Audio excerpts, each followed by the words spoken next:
Hoy vamos a ver la parábola de la semilla de mostaza. Quiero llamar su atención a que las primeras dos parábolas nos presentaron la semilla que es el reino, el evangelio del reino. Así que comencemos por ahí. Notemos que ya Dios nos está aclarando, Jesús nos interpretó que no está hablando de una semilla, está hablando de un pensamiento, una ideología. Es el mensaje del reino.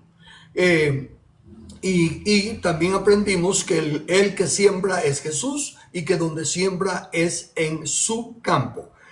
Con esa base que ya nos pusieron las primeras dos parábolas y que Jesús dijo que había que entender la primera, si no, no entendíamos las demás, pasemos ahora a leerla, pero quitémonos ya las ideas preconcebidas. Como está hablando una parábola de sembrar semilla, recuérdense que la semilla no tiene nada que ver con el cumplimiento o la aplicación de la parábola. Por ejemplo, le pongo un ejemplo bíblico. Jesús les dice a los fariseos y a todos los intérpretes, les dice, miren, cuando ustedes ven que el sol está rojito y esto y lo otro, dicen, va a haber buen tiempo. Cuando ustedes ven que el viento y el cielo está de tal cosa, ustedes dicen, va a haber tormenta. Ahora, lo que está usando de comparación no es el cielo, no es el viento, porque lo que él está hablando es del reino. Y el cielo y la temperatura no tienen nada que ver con el reino. O uso otro ejemplo bíblico. Pablo habla y dice, lo que se siembra no es lo que se cosecha, ¿verdad? Aún en eso. Se siembra una semillita, así se cosecha, o un árbol, o una arboleda, lo que sea, ¿no? Entonces, quitémonos de la mente ya el concepto de la semillita. ¿Por qué? Porque eso es lo que va a explotar el enemigo, es lo que ha explotado el enemigo. Recordemos que la semilla de la que estamos hablando es el reino de Dios. ¿Cómo es el reino de Dios? ¿Qué forma tiene? No, no tiene ninguna forma. Es un concepto, es una enseñanza. Entonces, enfoquémonos en eso. Bien, leo la parábola para luego buscar la interpretación. Otra parábola, esto es Mateo 13, versículos 31 y 32. Otra parábola les refirió diciendo, el reino de los cielos es semejante al grano de mostaza que un hombre tomó y sembró en su campo, el cual a la verdad es la más pequeña de todas las semillas. Solo con esta porción que acabo de leer, ya rapidito estamos pensando, la más pequeña de todas las semillas. Pero cuando ha crecido es la mayor de las hortalizas y se hace árbol, de tal manera que vienen las aves del cielo y hacen sus nidos en sus ramas. ¿En qué consiste la astucia del enemigo en esta parábola? En que va a tomar la palabra de Dios y le va a dar otro significado. Así como tentó a Eva y le dijo, sí, es cierto. Cuando ustedes coman de ese fruto, van a ser como Dios. Van a entender y ver las cosas como Dios. Estaba diciendo una verdad a medias, porque Dios no les dijo que iban a ser como Dios, les dijo que no comieran de ese fruto, para no querer conocer el bien y el mal por su propia cuenta, porque entonces moriría. Él no le estaba diciendo van a ser igual que yo, porque todos no hubieran muerto.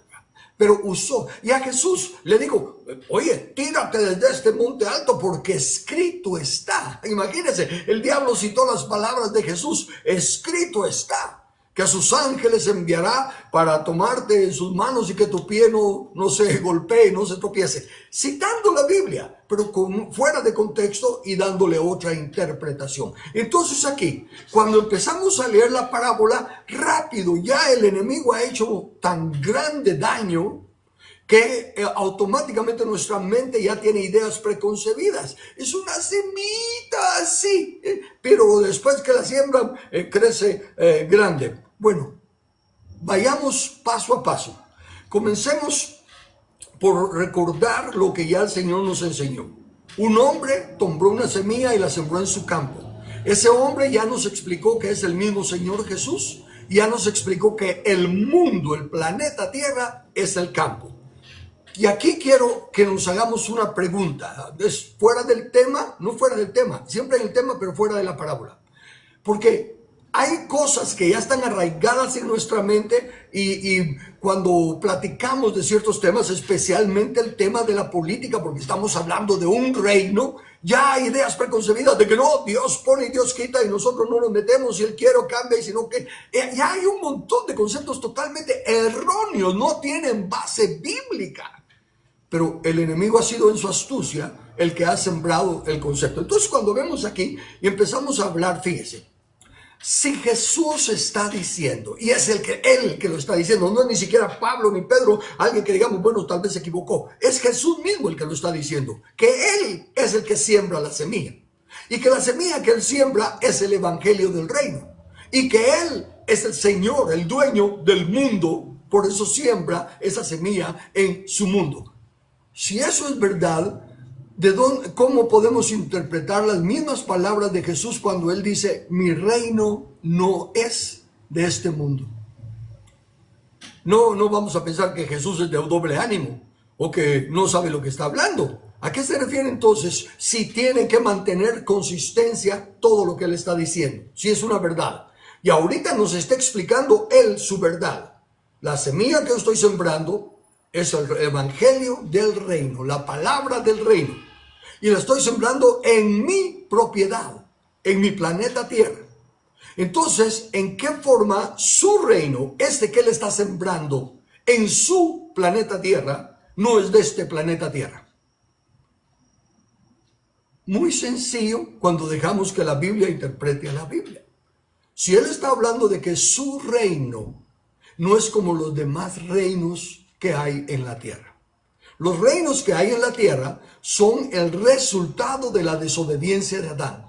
Son el resultado de la torre de Babel, que todos se discriminaron por todos lados y se empezaron a hacer reinos humanos, humanistas, no con el diseño de Dios. Por eso Jesús le dijo a sus discípulos, los gobernantes de las naciones, o sea, los otros reinos, se enseñorean del pueblo.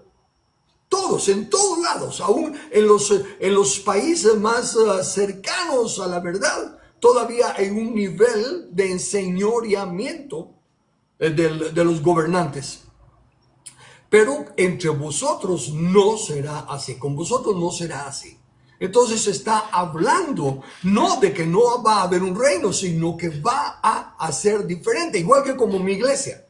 Cuando Jesús dijo, sobre esta roca edificaré mi iglesia, puso el mi para especificar y aclarar que había otra. Había otro concepto de iglesia. Definitivamente comenzaron 590 años antes de Cristo.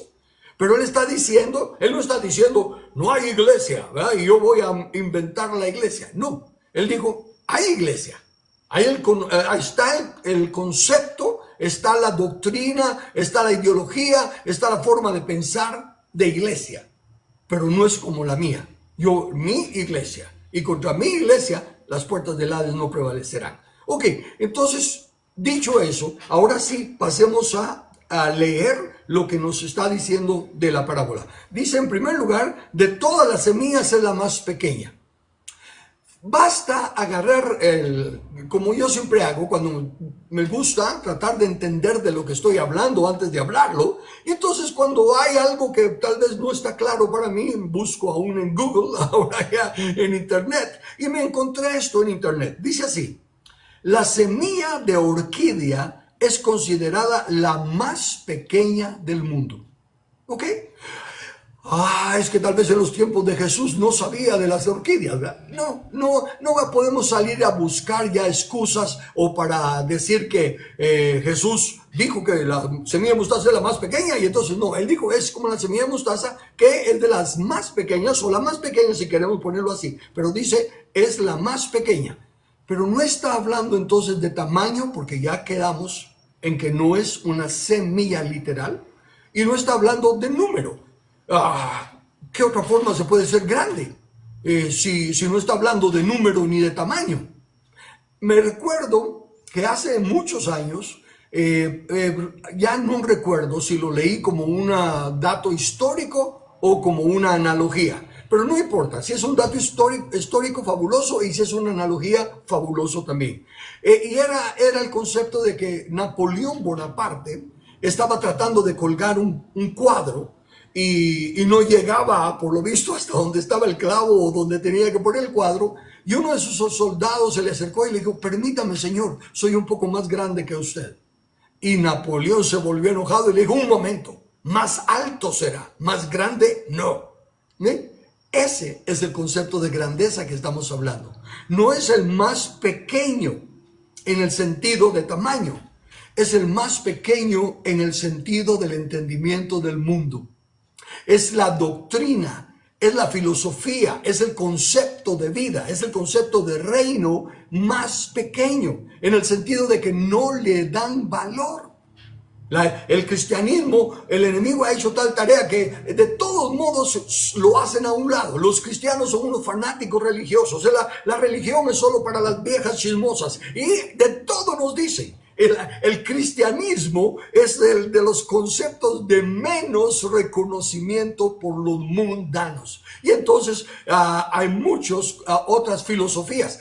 A mí me da tristeza, porque conozco, por así decirlo, personas que en un tiempo eran hasta líderes en el cuerpo de Cristo, ¿verdad? Y enseñaban lo que dice la Biblia, y alguna cosa pasó en sus vidas, alguna frustración o lo que sea, y renunciaron a ese entendimiento que antes manifestaban, y ahora andan en filosofías, en un montón, como dice las Escrituras, huecas sutilezas.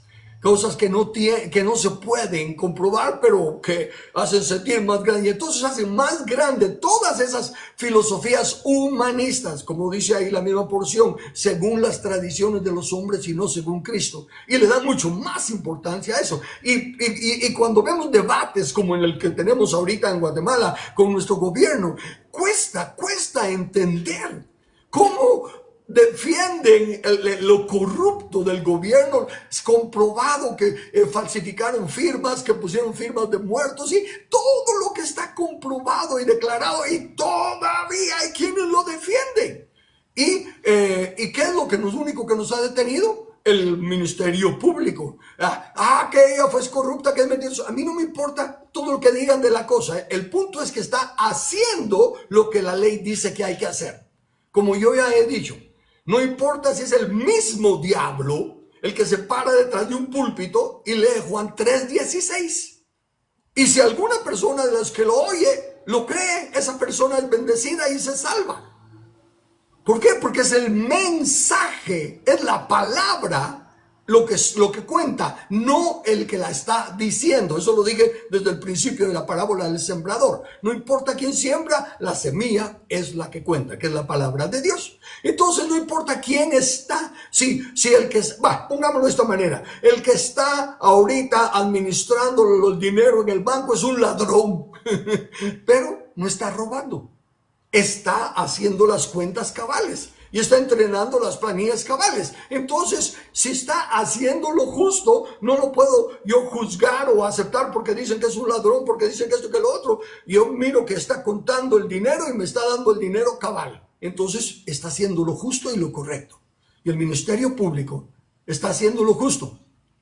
Lamentablemente, como mencioné en otra parábola, los técnicos y los rudos, el ministerio público está actuando como técnico, está llenando todos los protocolos, todos los pasos del debido proceso y lentamente, porque se están asegurando de hacerlo súper bien para que no quede la menor duda cuando presenten todos los cargos, porque si todavía hay un montón de mentes reprobadas que no pueden ver la verdad, imagínense si no tuviera todos los casos bien presentados. Pero en fin, el ministerio público está haciendo su parte y ahí está el gran debate de ¿qué? De las semillas que han sido sembradas en el mundo.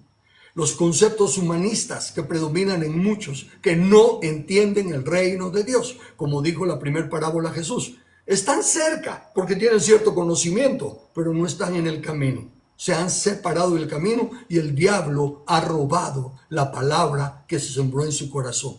Pero eso no es una sanción. Eso es ¿cómo se llama? Un análisis. Se está dando una respuesta a la condición actual en la que están. quiere decir que si la aceptaran y estuvieran dispuestos a tomar el tratamiento que la palabra de Dios da, podrían restaurar el camino y volver al camino. Y si hicieran lo que dice Dios, paraos en los caminos y preguntad por las sendas antiguas. Si dejaran de ser tan orgullosos y doblegaran su orgullo ante la poderosa mano de Dios, podrían ser restaurados. Saulo es el ejemplo. Él persiguió a la iglesia, hizo todo lo que hizo, pero también cuando fue confrontado, aceptó la verdad. Ok, entonces, regreso al punto. En esta parábola, el tamaño está siendo en el aspecto de grandeza, no de número ni estatura, sino que de grandeza de carácter, grandeza de principios, de valores, de normas, de justicia. En otras palabras, es en ética y moral, es en verdad, no es en estatura, ni en altura, ni en número. ¿Y por qué es importante? Porque el enemigo viene y dice, ahí está el grano de mostaza, pero dense cuenta que es hasta que crece, que entonces da fruto. Así que iglesia, tienen que crecer, hagan lo que sea para alcanzar más gente, tenemos que crecer, tenemos que alcanzar al mundo. Y que, mire, si está el Señor diciendo aquí que no es la grandeza de número, ni la grandeza de estatura, es que nosotros tenemos solo graduados de Harvard y nosotros tenemos esto y lo otro. No, títulos y todas esas cosas no importan. Está hablando de los valores del reino, de la palabra de Dios, de la ley justa de Dios. Por eso es la más insignificante, porque todos la miran, como digo, como una religión y fanáticos y el opio del pueblo es la religión y todo lo demás. Cosas que son verdades en lo que están diciendo, pero no en la aplicación. Porque cuando dicen que la religión es el opio del pueblo, sí, la religiosidad, pero no el evangelio del reino. El evangelio del reino es la única esperanza de la humanidad. Entonces, eso es lo que el enemigo hace. Toma parte de la verdad y las distorsiona. ¿Ok? Aquí está diciendo que es la más pequeña y que se hace grande. ¿Okay? Y entonces, ¿qué enseña? Que tenemos todo, que los que estamos quedándonos pequeños, los que no crecemos en números y los que no crecemos en reconocimiento y todo lo demás, estamos fritos. Porque es hasta que se crece que se da fruto. Pero no. El Señor a propósito, desde luego, Él es Dios, y a propósito usó la mostaza. También me metí a buscar, ¿verdad?, en la enciclopedia y todo lo demás, el valor de la mostaza, ¿verdad? Y la mostaza es algo medicinal, la mostaza es algo buenísimo, y ¿saben qué? A pesar de lo bueno que es, no es algo que sea tan atractivo al paladar y que uno se pueda empachar de mostaza. Comí demasiada mostaza. No. Es algo que se toma con medida, por poquitos, pero su efecto, su función es tremendo. Es medicinal, es digestivo, es fabuloso. Bueno, así es el evangelio del reino también. El evangelio del reino no es algo con lo que se pueda, como tristemente se está haciendo. Porque muchos dicen que están hablando del reino y no están hablando del reino porque no tocan ni siquiera la justicia. Y el fundamento del reino es la justicia, sino que usan la palabra del reino y predican prédicas que son más que todo pláticas motivacionales, ¿verdad? Somos los hijos del rey y esto que lo otro, pero luego cuando toca el hecho, ok, somos los hijos del rey y somos los soldados del rey, vamos a la guerra. No, nuestra guerra es espiritual. Nuestra guerra es contra los principados y las potestades. No, a la hora de la hora no quieren ser tan hijos del reino porque no quieren ni siquiera sacar la espada. No quieren hacer las obras de la fe. Si por fe creemos que somos los soldados del reino, ¿dónde están las obras de soldados? ¿Dónde está nuestro accionar como soldados? ¿Dónde está nuestra defensa, nuestra lucha como Juan el Bautista? ¿Dónde está el llegar y parar y decir, no te es lícito a los gobernantes? Entonces, y lo triste del caso, que a los que sí estamos tratando de hacerlo, los mismos que se dicen cristianos, empiezan a meternos zancadilla, a servirnos de tropiezo y a buscar toda clase de defectos en nosotros, lo cual no es difícil encontrar. Somos personas imperfectas, tenemos defectos. y Dios lo sabe. Y precisamente por eso nos usa, porque dice que escoge a lo más vil y lo menospreciado, para que no haya duda que lo que se está diciendo y haciendo es por su gracia y su misericordia. Ok, entonces olvidémonos del tamaño físico y empecemos a pensar cuán grande es la ética, la moral, cuán hacedor de su palabra es esa persona, que lo que dice su sí es sí, su no es no. Esa es la grandeza del reino, los que caminan en la justicia del reino. Bien, sigo adelante y dice aquí que aunque es la más pequeña, cuando crece, y esto es importante, lo vuelvo a leer desde la porción de la escritura porque es importante, es la más pequeña, pero cuando crece, dice, pero cuando ha crecido es la mayor de las hortalizas. Esto es importante. ¿Por qué? Porque no dice es la más grande de todo. No dice es la mayor. Y fíjese que a propósito no está diciendo es la más grande, sino que la mayor. ¿Por qué? Porque una vez más estamos hablando en sentido de valores. Pero es la mayor de su género. Es sumamente importante tomar la analogía que el Señor está haciendo para no perder la interpretación de lo que está diciendo. Y aquí ya no está hablando de cada uno de nosotros individualmente. Primero, cuando dice que el sembrador siembra y la semilla cae en esta clase de tierra, está hablando de cada uno de nosotros. La palabra, cómo cae en nuestro corazón y la reacción que nosotros tenemos hacia la palabra del reino. ¿Recibimos la palabra del reino como palabra de Dios o no la entendemos? Estamos cerca, pero no la entendemos y Dios y el diablo, el enemigo, roba la palabra.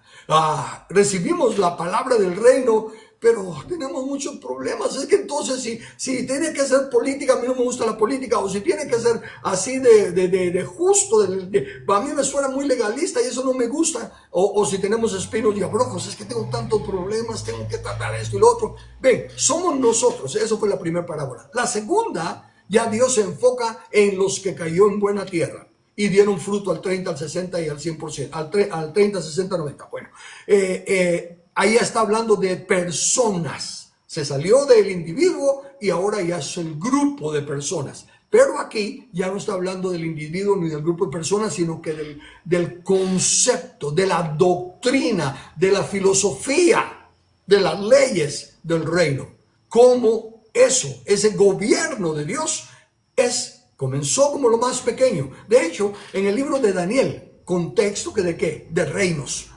El rey Nabucodonosor tuvo el sueño de la esfinge, de una estatua de cabeza de oro, los brazos de plata, la cintura de bronce y las piernas de hierro, y eran reinos. La traducción, la interpretación fue tu reino, luego viene otro reino, después otro reino y un cuarto reino. Y en tiempo de ese cuarto reino, una piedra cortada no con mano de hombre, viene y le da en los pies a la estatua y se deshacen los cuatro reinos y la piedra crece como piedra. No se transforma en árbol. La piedra crece y llega a ser un monte tan grande que llena el mundo. Razone. Un monte tan grande que llena el mundo no puede ser bendición, porque para llenar el mundo, un monte grande tiene que aplastar a todos los demás. Pero está hablando del reino de Dios. Tal como dice la escritura, la tierra será llena de la gloria del Señor como las aguas cubren el mar. No va a destruir, sino que sencillamente va a crecer. Y creció hasta ser monte. ¿Por qué? Porque para ustedes que estudien la Biblia y se tomen el cuidado de apuntar que cuando habla de montes está hablando de gobiernos, ¿verdad? Por eso es que el monte de Sión, el monte de Dios. Pueden haber montes literales más bellos y más hermosos que el monte de Sión, pero ese es un símbolo del gobierno de Dios. Ok, el reino de los cielos entonces es semejante al grano de mostaza que el hombre tomó y sembró en su campo. el cual a la verdad es la más pequeña de todas las semillas. ¿Qué es la semilla otra vez? El reino de Dios. Entonces, ¿qué son todas las otras semillas? Todas las otras filosofías y las huecas sutileces según las tradiciones de los hombres. Todas las otras leyes, todos los otros inventos de democracia, capitalismo y todo lo demás. Y el reino de Dios es teocracia. Y note eso. Y tristemente, los denominados cristianos dicen, pero no, hombre, usted no va a traer teocracia al gobierno de la nación. Óigame, ¿de quién es la nación? Si toda la nación son de Cristo. Entonces, ¿Cristo debe de ser demócrata? ¿O debe de ser republicano? ¿Cuál es la forma en la que Cristo puede reinar? Definitivamente, su reino no es de este mundo. Y si estamos nosotros siendo semillas, estableciendo ese reino, adivinen qué tenemos que sembrar. Teocracia. Si no, no somos de su reino. Si usted tiene otras leyes, si usted respeta más otras leyes, usted no es del reino. Porque el Rey Jesús tiene sus leyes y nos las dejó en el manual. Y los que nos llamemos cristianos, tenemos que obedecer esas leyes y tenemos que poner esas leyes en todas las naciones, porque las naciones son de Dios y nosotros somos coherederos con Cristo de las naciones. Entonces, dése cuenta, pues, que aquí está hablando que es la más pequeña a tal grado que los mismos cristianos no la reconocen, la palabra del reino. Que les hablen de fe, que les hablen de prosperidad, de libertad, de sanidad, de salvación, de todo, pero no del reino, no.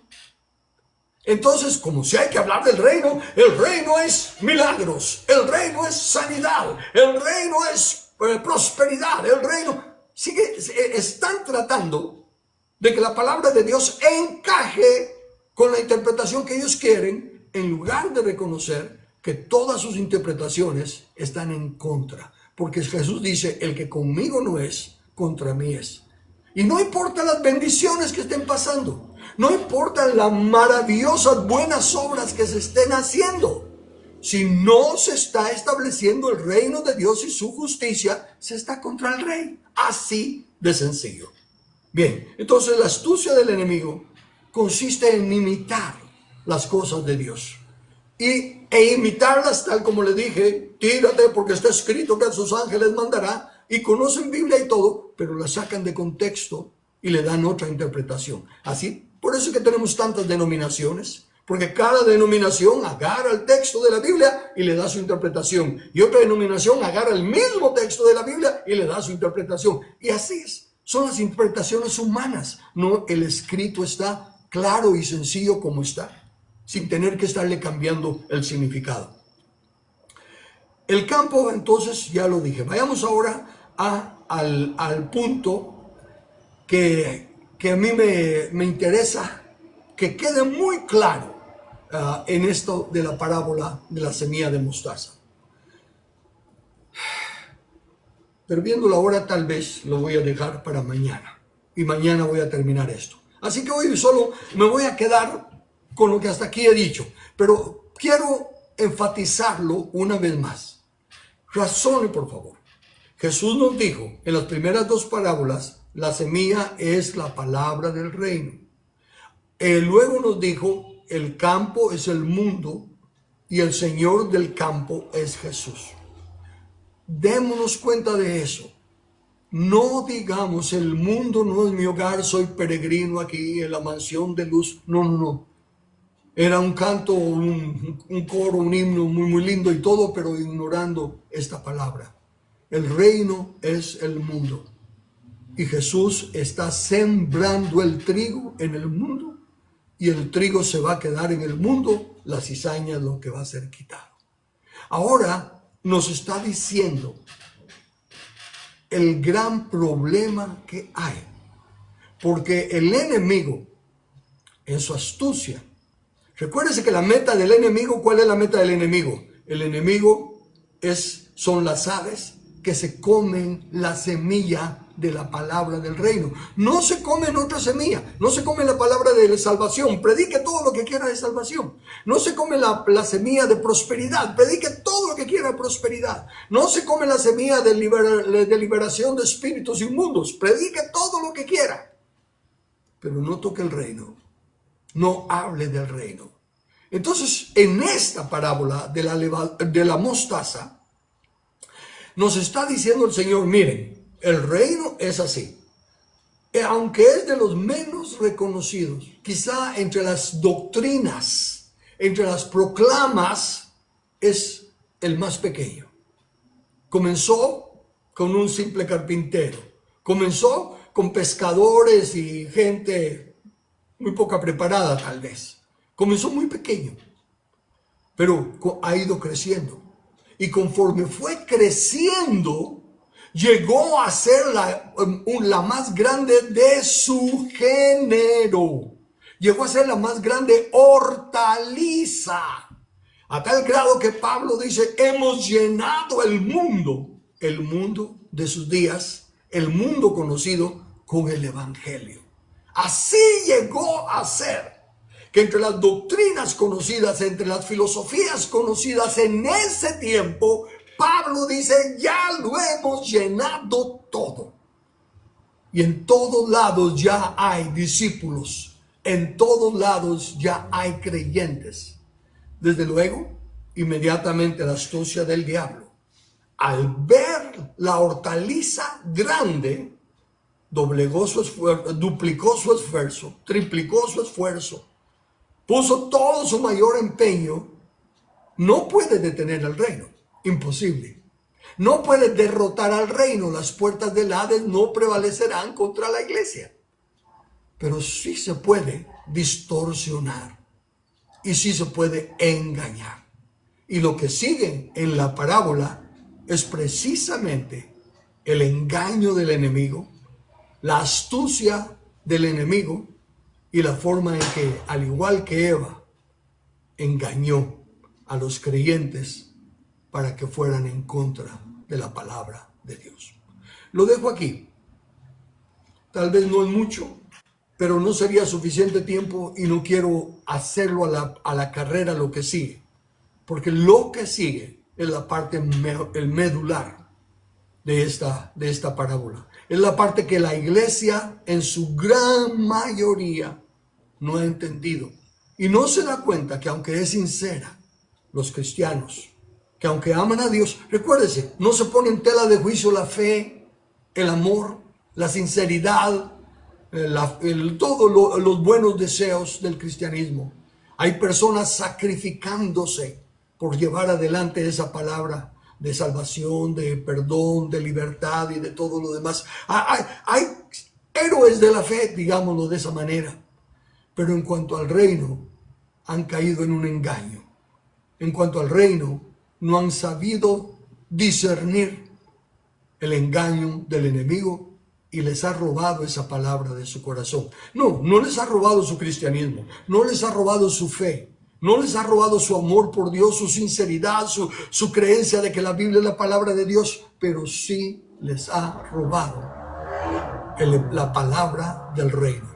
Evalúese usted. ¿Cuánto cómo le afecta o cómo se siente cuando nos oye a los que hablamos del reino de esta manera, no igualándolo con señales y prodigios? Porque ese reino sí lo quieren todos, pero no es el reino. Recuerde que estamos hablando en términos de justicia, de gobierno. ¿Cómo le suena a usted ese tipo de decirle el reino de Dios? Es gobierno. Y las puertas de los enemigos que tenemos que tomar, los enemigos que tenemos que poner bajo sus pies, son los sistemas de gobierno. Y no me lo estoy inventando yo. Eso ya lo escribí, ya vi en Telegram y creo que voy a tratar de pasarlo a YouTube. Entonces, en Telegram están 25 cassettes, videos en los que yo hice un resumen de mi libro El Misterio Escondido, donde le demuestro lo que son las puertas que hay que derribar, le demuestro quiénes son los enemigos, pero se lo demuestro, no se lo enseño. Simplemente le leo los textos bíblicos.